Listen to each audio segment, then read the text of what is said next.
Ako, ako okay lang sa akin eh kasi kasama ko yung pamilya ko, inaalagaan ko yung mama ko. Ah, Wala na siguro akong mahihiling pa na something na magagawa ko sa para sa magulang ko, sa mama ko. Um, na buong puso ko naman na binigay sa kanya yung pagmamahal ko bilang isang anak. Inaalagaan ko siya at sa aking pamilya, sa mga kapatid ko, sa mga kaibigan ko, sa mga co-artists ko. Ah, wala akong inapakang tao. Um, para sa inyo ito ha. Mm, yung good side na lang nito, yung bright side nito nangyayari ngayon na gulo sa ating mundo.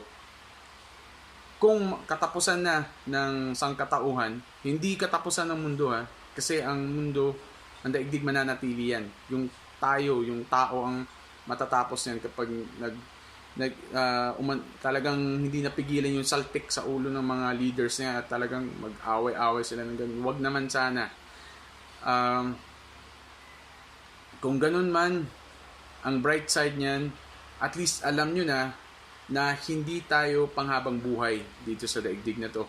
Uh, kung ano man po yung kung meron kayong kaaway, meron kayong hidwaan, meron kayong samaan ng loob ng inyong kapatid, asawa, anak, inyong mga magulang ninyo, kaibigan, or kung sino pa man yan na nakasamaan ninyo ng loob, or meron kayong away, ganun, or may something na gusto ko yung gawin, ayusin nyo na yan sa abot ng inyong makakaya.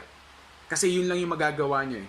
At least nabigyan tayo ng parang senaryo na parang kung in case man na hanggang dito na lang tayo, lahat ng pwede natin gawin na gusto natin gawin sa buhay natin, kung nailistan nyo man yun o hindi, gawin nyo na. Kung meron kayong kaaway, pagdasal nyo na sila, makipagbati na kayo.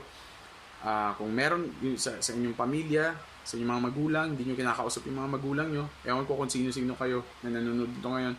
Sa mga magulang naman, sa mga kaibigan ninyo, kung sino man yan, ayusin na ninyo yan. Kasi di natin alam, baka bukas wala na tayo. Pero pagdasal pa rin natin na maayos ang lahat-lahat.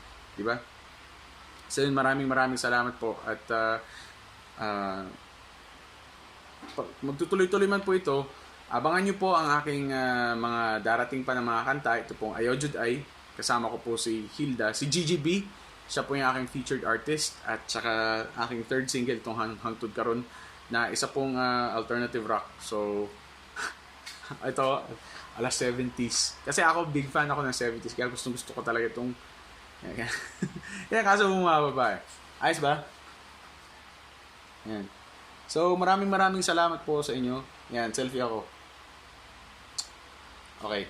Maraming salamat po sa inyong patuloy na pagsubaybay. Dun sa mga nanood po ng naunhan sa Cine 800. Dun sa mga hindi pa nakakapanood, manood na kayo. Hindi ko pa rin yan pwedeng gawing libre kahit na nagkakagulo ng mundo.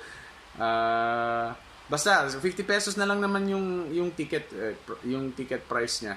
Tapos yung mga hindi pa, yung mga nakapanood na 250 yung bilis sa ticket. Talagang pumuporma. Yung nakabili na ng ticket na 250 na price tapos nanood sa Cine 800, free na kayo sa membership ng aking official fan mail list at saka ng aking website. May access na kayo dun sa aking website. So, padadalan ko na kayo ng message pag ready na siya. May mga inaayos na lang talaga. So, sana po supportahan nyo po ang aking music, ang aking mga darating pa na pelikula, mga sexy videos, at mga posters.